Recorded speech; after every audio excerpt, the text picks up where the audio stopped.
Now let's start this session with a very simple question for all of you. The question is that if you are given all the resources and the money which is required, in that case, would you be wanting to live and settle in India, or would you be wanting to live and settle abroad? That is, might be in US, UK, Singapore, or Australia, France, Germany, Italy, any of the developed nations, or let's say Scandinavian countries. Would you want to live in India, or would you want to settle abroad? What will be your answer? If your answer is yes, then I will tell you to ponder upon the reasons that why do you think you will leave India. Just list down all the reasons one by one. Take a minute, pause the video and list down all the reasons one by one. If your answer is no, then I will expect that your answer is not related to the personal issues or let's say personal factors. If you leave out the personal factors and if you just consider from the basis of economy, society and polity of India, in that scenario, would you be wanting to live in India? Again, if your answer is yes, then you need to ponder upon the reasons. And if your answer is no, then just watch the video and gain some insights. Now with your analysis in mind, let us try to analyze that why so many millionaires in India, that is so many high net worth individuals in India, have been wanting to migrate to other countries and have been leaving India consistently for the last many decades and last many years. Because this is very alarming and this is a very serious concern for us as a nation and for us as a country. Now, migration around the whole world is a very important socio-political and security issue. They're desperate. They have little choice. They're escaping from war, persecution, and even the effects of climate change. In search of a better life, they are taking up dangerous journeys. Their hope is to find a more promising future. However, this hope often leads to crowded refugee camps, as we've recently seen in Lampedusa, where an increasing number of refugees endure harsh and inhumane conditions. If you see the election debates as well, election manifestos in the developed countries as well, migration plays a very, very important role. If you have seen the previous video on G7, there also migration was a very important talking point between the developed nations. Also, if you see the US elections, in that also migration plays a very high role in the election debates, in the election agendas, right? And if you remember that in 2020, when United Kingdom exited from European Union, migration had a very important role to play in that Brexit as well.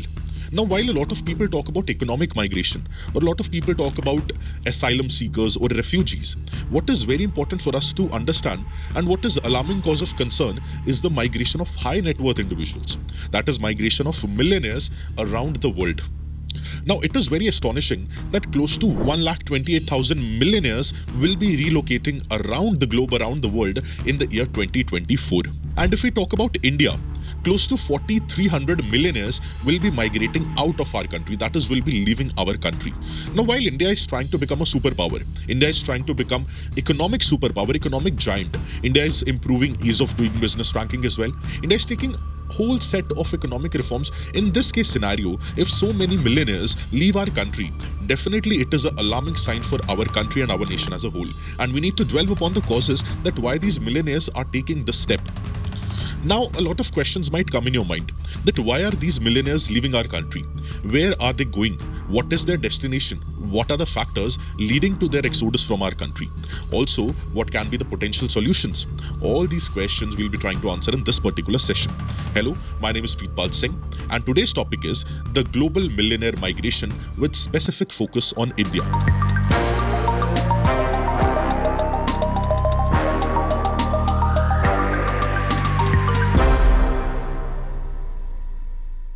Now, coming to the most obvious question, that what is this issue all about? So there is an investment consultancy firm, basically a migration investment consultancy firm known as Henley and Partners. They annually release a report, which we call as Henley Private Wealth Migration Report. So according to Henley Private Wealth Migration Report 2024, close to 128,000 millionaires across the entire globe will be relocating in the year 2024. So basically, China is expected to lose close to 15,000 millionaires. UK is expected to lose close to 9,500 millionaires. India is expected to lose close to 4,300 millionaires in the year 2024. And this is not new for us, because in 2023, we lost close to 5,100 millionaires. In 2022, we lost close to 7,500 millionaires. That means 7,500 millionaires left our country in the year 2022. Now, many experts might say, and you might read several expert opinions as well, that this is not very much of concern for India, because India on an average every year has been producing more number of millionaires than what they are losing. So more number of new millionaires are created in India every year than what we are losing out. So many people say that this is not a cause of concern for us. But I have a different point of view. That if so many millionaires, thousands of millionaires every year, let's say in the last 3 years, more than 15 to 20,000 millionaires have left our country. Now, shouldn't it worry us? We as a nation, should we not ponder upon the reasons that what is inducing them to leave our country? What are the factors leading to their exodus from our country? Why are they wanting to leave our country? Definitely there should be some pressing reason, which is why a person wants to relocate, which is why a person decides to relocate. So we need to ponder upon the reasons, which is very important for our national development, for our economic development, because until and unless we don't know the reasons, we won't be able to find the solutions. And if we won't be able to find the solutions, we won't be able to grow or solve the lacunas which basically ail our country or ail our economy. Now, whenever we try to analyze the reasons that why so many millionaires, close to 4,300 millionaires, would be leaving our country in 2024, basically I categorize the reasons between two categories. One is the push factors and another is the pull factors. Now, push factors basically means that what are the lacunas in our country? What are the institutional lacunas, institutional limitations in our country which is pushing them to migrate abroad or which is pushing them to leave our country? From that, we will basically know the reasons that what are the discrepancies in our system. And second are the pull factors. That means what good other countries are doing so that they are able to induce our millionaires to move into their country. So from that, we can learn best practices. From that, we can learn case studies. So either which way, whatever is the reason, it is push or pull, it is a mix of both. Either which way, for us as a country, we can only learn from this and we can improve our system. So as a country, it is very important for us to understand this. And as civil services aspirants, for you as well, it is very important to understand it and analyze it from a broader perspective and also to analyze it deeply. Now, if we talk about rich people in general, that means people having more than $1 million or people having, in India terms, people having more than 8.5 crores, right? If we talk about them, they basically care about three prominent things. First is quality of life. Second is the security of future. And third is the return on their taxes. Now, these are definitely the three most important things which these high net worth individuals or millionaires care about. That their quality of life should be good. Of course, a lot of factors contributes towards a good quality life. But first factor is quality of life. Second is that is their future secure and safe. And third is that are they getting better return on their taxes or not? That means, are their taxes being utilized efficiently and effectively by the government or not?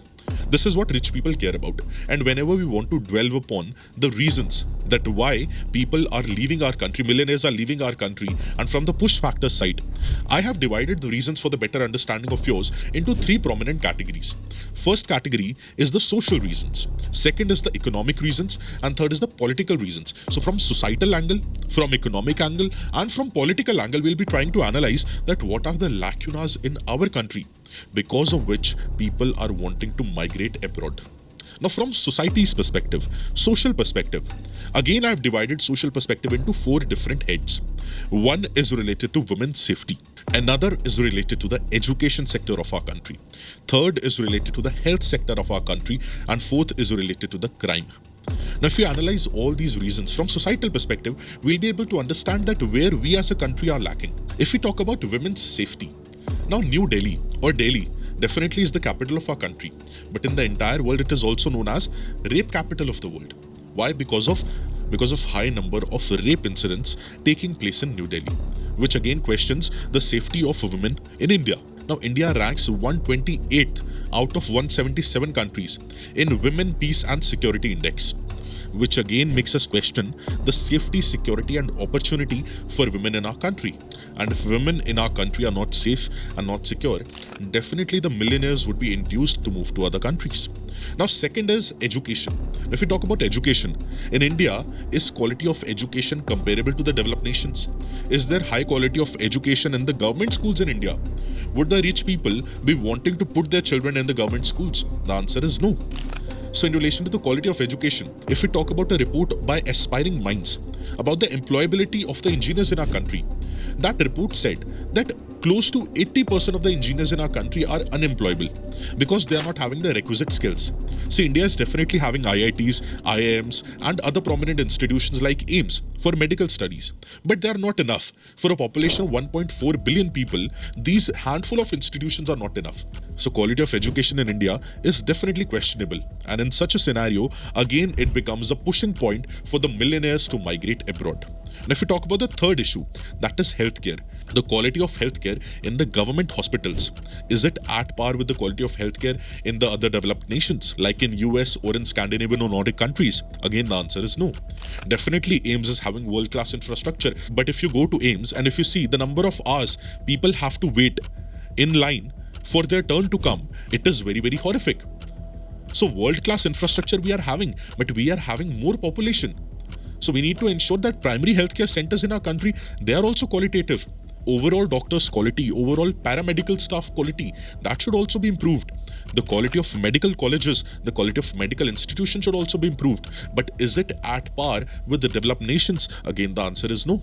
And this poor quality of healthcare definitely leads to poor health outcomes. And if poor health outcomes are there, definitely the mortality rate will be higher and life expectancy will be lower. Because of that, again, millionaires are induced to move abroad. Now, we have seen three reasons till now: women related, women's safety related, education related, and healthcare related. Now, fourth social reason is in relation to the crime. Now, according to the NCRB, that is National Crime Records Bureau data, in 2024, the crime rate in India was close to 445 per 1 lakh people. So there were 445 incidents of crime per 1 lakh population in our country, which is again very high, which is not very low. So crime rates in our country, primarily including theft, robbery and assault, that is also very high. If a millionaire is not feeling secure in a particular area, is not feeling secure due to high criminal activities and prevalence of criminal activities in a particular area, would they be wanting to stay in our country? Would they be wanting to stay in that area? The answer is again no. That is why again it pushes them to migrate abroad. Now we have analyzed from the 4 different headings under social perspective. Now I'd like to tell you one very, very important thing, that we are in no way saying that there is nothing good in India. All the things are definitely bad, because we will also be discussing about the areas in which India is definitely doing well, because there are always two sides of the coin. Currently, our focus is on the push factors, that what is pushing the millionaires from our country to abroad. That is why we have to understand this criticism and take this criticism in a rational way. So all these factors tells us that overall human resource development and human capital formation in our country is not at a very good state and is at a poor quality state. Now let us analyze from the economic perspective. Social perspective is over. Now let us analyze from economic perspective. Now first reason under economic perspective is crony capitalism, that is existence of nexus between big businessmen and politicians. There are a lot of instances where we can see a quid pro quo happening. So in such a scenario, a person who has made wealth and a person who has become rich from lower classes and from middle classes, definitely they would not want to be in such a scenario. See, there are two kind of rich people or two kind of millionaires. One kind of millionaires, they become rich by the virtue of the government, because they get government contracts and they have good relations with the government, they become very, very rich. Second category of rich are those who work on their own. Let's say some freelancers, someone who's making YouTube videos, someone having a YouTube channel, some influencers, some actors, they also become very rich, they also become millionaires. Now government has not a very prominent role to play in their success. Now from their perspective, this crony capitalism is very, very worrisome, and that is why definitely they would want to leave the country and settle abroad. Now second very important issue is in relation to the economic opportunities. Now definitely millionaires have become millionaires because they got some economic opportunity, but many rich people still believe that they could not use their potential to the fullest. That is why you see the likes of Sundar Pichai, Ajay Banga, Indira Nui, or let's say Satya Nadella leaving our country, going and studying abroad, and then becoming the CEOs of respective companies in US or in European Union, right? Why do they do so? Because again, opportunities are not there in our country. Definitely they are there, but social mobility is not as high as it is there in the developed nations. Now with this point, another point is very much related, that is of corruption and bureaucratic hurdles. Now you question yourself, that have you ever seen corruption in the government institutions happening in front of your eye? Maybe let's say you go to make a driving license, or let's say you go to any governmental office. Is bribe still asked or not? Or is giving bribes still a norm or not? I'm not saying it is very much prevalent as it was in past, but definitely even today, the culture of bribery or the culture of corruption and bureaucratic hurdles, bureaucratic delays and red tapeism, it still exists. And it is a pushing point for the millionaires to move abroad. Now the last point, but the most important point under economic perspective, is taxation. Now if you see the income tax regime and income tax slabs of our country, a person who is having income upwards of 15 lakh rupees, they have to pay how much tax? They have to pay 30% of their income as income tax, which is very high. And I'm not saying that in developed nations it is not very high. In some of the developed nations it is as high as 50%, as high as 80% also. But again, remember I told you that rich people, they want a return on their taxes. That is, they basically see the tax regime, whatever taxes they are paying, are they getting substantial return out of it or not? Health facilities being improved for them or not? Are the infrastructural facilities being improved for them or not? So return on tax in our country for the rich people, it is low. And especially I will talk about the middle class, because if you see the people who are ultra rich, ultra wealthy, that is who are billionaires, there is basically a zero tax policy for them. They are basically a part of $1 club. Now what is this $1 club? Now contrary to the popular belief, these high rich people in US also and definitely other countries as well, they take yearly a salary of $1. And do they pay income taxes? The answer is no. And even if they are paying income taxes, it is very negligible. Why? Because majority of their wealth is stored in the form of stocks. Now in stocks, they don't have to pay income tax. In stocks, they have to pay long-term capital gains or short-term capital gains, right? Because of that, they are not taxed on their income. So again, who gives the income tax? Those who are having the salary of 50 lakh rupees, 40 lakh rupees, 60 lakh rupees. And mind you, it is not a very huge amount in cities like Delhi, Bangalore or Mumbai. If you are having annually a package of 60 to 70 lakh rupees, you still can't afford a 3 BHK good house in a good locality in Delhi, still costs upwards of 3 to 4 crore rupees.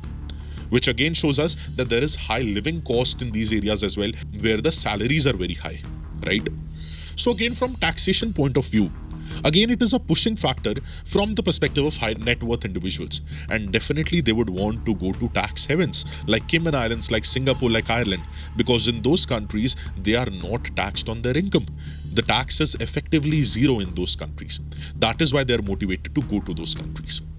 Now, if you see Henley's passport index also, India is ranked 81st in the entire world. So India's passport is not that powerful in the entire world because there are less number of countries where we can go visa free or there is visa on arrival. And if you also see European countries, US, Australia, Canada, they have recently made rules very stringent for our people.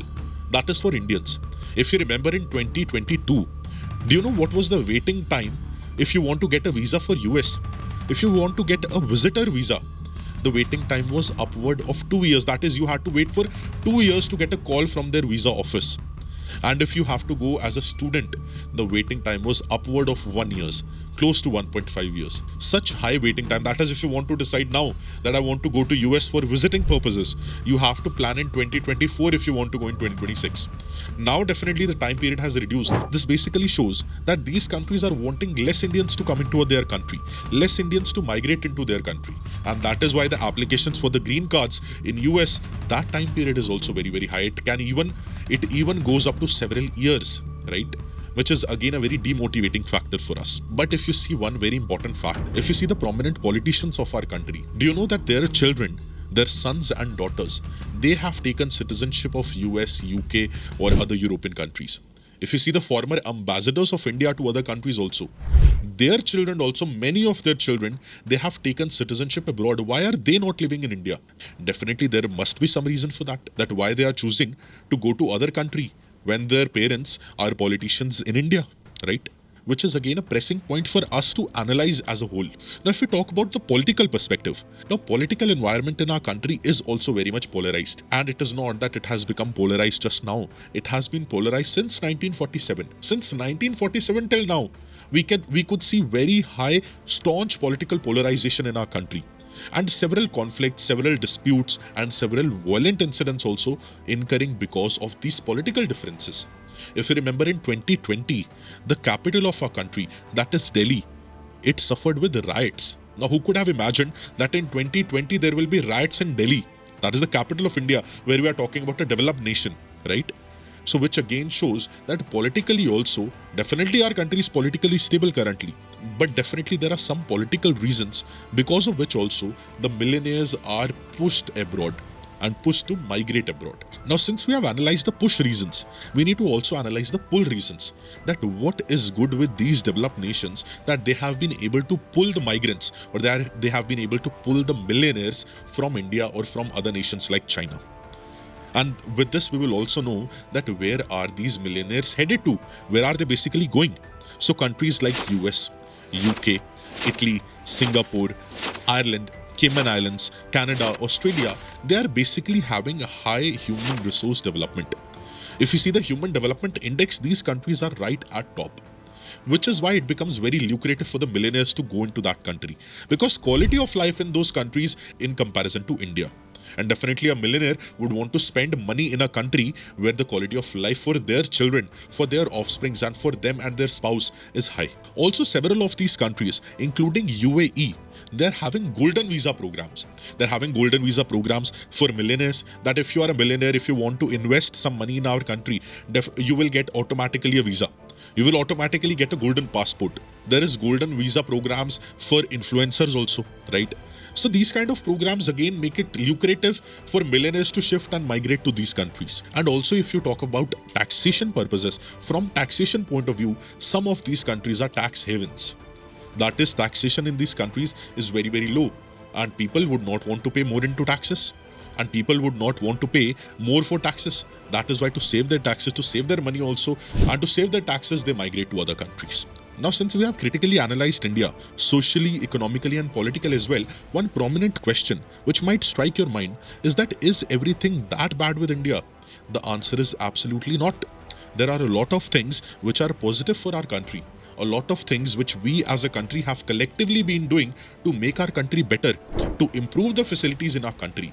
So you need to understand one thing. When we talk about the challenges and lacunas, our focus is not just to highlight that. If we are a rational citizen, if we are a rational human being, we will see the positives and negatives. Because anything which is having a positive will definitely be having a negative. There are always two sides of the coin. So just by seeing the negative, we should not come to a conclusion that India is very bad, or economically, socially, politically, India is not a good place to live. That is definitely not the conclusion which we are trying to derive here. Our focus is to analyze that what are the problems with us as a society, as an economy, or as a polity, right? But there are also good things in our country as well.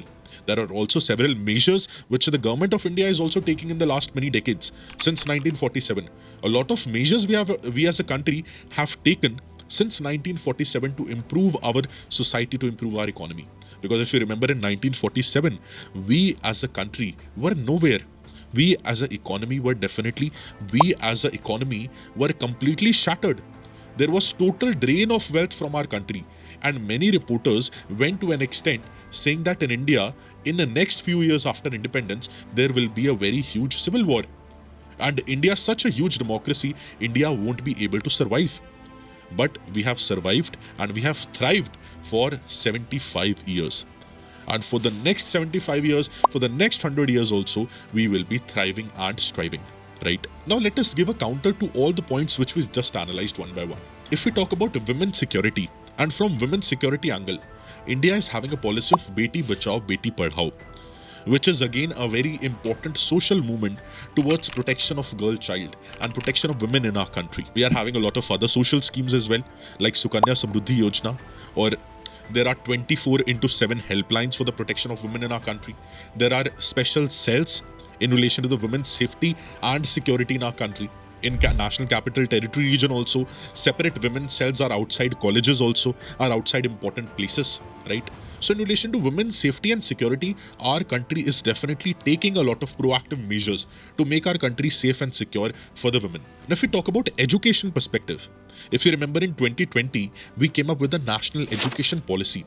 Now this is an umbrella policy which includes path-breaking reforms, path-breaking changes to our education system, making it highly qualitative and making it skill-based from the start.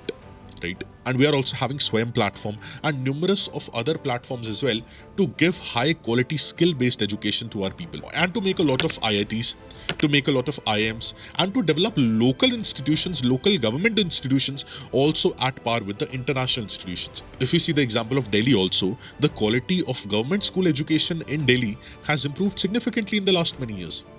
So we are also not far behind if we talk about education sector, because quality of education is our focus and we have been trying to improve it. Now coming to the health perspective, now we have a national health policy or national health mission into play, which is divided into National Rural Health Mission, National Urban Health Mission. Alongside that, we are having Ayushman Bharat scheme also to basically provide universal healthcare coverage to all our citizens, to all people in our country.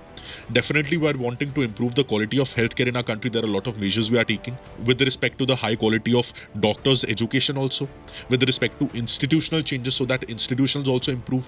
Infrastructure-wise, we are trying to improve the facilities in hospitals and primary healthcare centers. Also, we are improving the education and training of paramedical staff as well.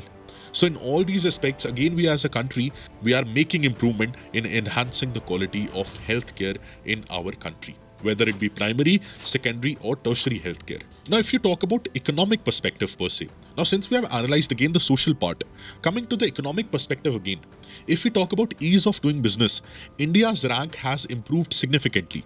If you see the ease of doing business report in 2019, India secured a rank of 63rd out of close to 190 odd countries. So India has significantly improved ease of doing business. High level of FDIs, FII is coming into our country. Foreign investors are keen to invest in our country because they see a brighter future. Infrastructure programs in our country, they are also on very much high. If you see the recent budget, close to 11 lakh crores is the capital expenditure budget of our country in this particular year. So capex is improving. If you see several yojanas like Bharatmala, Sagarmala or North-South corridor which we are trying to make, or definitely the partnerships with other countries in relation to infrastructure as well. So high quality road, highway, railway, airway, port infrastructure, we have been trying to improve and we have made significant progress in this particular part. India also ranks 38 out of 139 countries in Global Logistics Performance Index also, which is released by the World Bank. And since India is the 5th largest economy in the whole world, and we are wanting to reach to the GDP of $5 trillion in the coming few years and to become a developed nation by 2047, that is Viksit Bharat by 2047, we as a country are making significant efforts from economic perspective also, so that it is beneficial for the common man, for the middle class and also for high net worth individuals as well. So economically, we are trying to make our country sound and resilient. So again, we come to the conclusion that all is not wrong with our country. And everything is not one-sided, that all the wrongs in our country exist and there are no rights or there are no positives. There is a mix of negative and positive. There are challenges, there are lacunas, and there are positive strides which we as a country are making. Our point is to analyze the both and to develop strategies for a better future, so that what we can do in the near future to even improve our performance which we currently are taking place, or to even improve our performance which we currently are doing. So what should be the way forward? Our way forward and the focus should be that all of us should collectively work together. The future civil servants, the future bureaucrats, the government, the businessmen and the citizens of our country, they should be working in synergy with each other to make our country developed by the year 2047. Because it is the mission of not just the government of India, it is the mission of the entire nation, entire country. Our focus should be to cut down the black money, to cut down the corruption levels in the government and in the private sector as well, to make our economy more resilient, more proactive and more people-oriented. All of these things will ensure that the quality of life in our country improves. And alongside quality of life, we should not just focus on GDP, we should also focus on gross national happiness. And not just gross national happiness, we should also focus on green GDP and gross environment product as well. Only then we as a nation will be able to succeed and we will be able to reduce this migration crisis or this millionaire migration from our country to their country. So those push factors, we need to control them, we need to solve them. And those pull factors, we need to learn from those pull factors and incorporate best practices which are there in the world into our country, so that the quality of life overall and the happiness index of our country grows and improves. Do let me know in the comment section what are your views surrounding this particular issue. What are the reasons you think because of which millionaires are migrating, and what are the solutions which you propose? I'll be very happy to read your comments and your suggestions. Also, do comment with what all topics you want me to take in the future sessions. All the very best and have a very nice day. Thank you.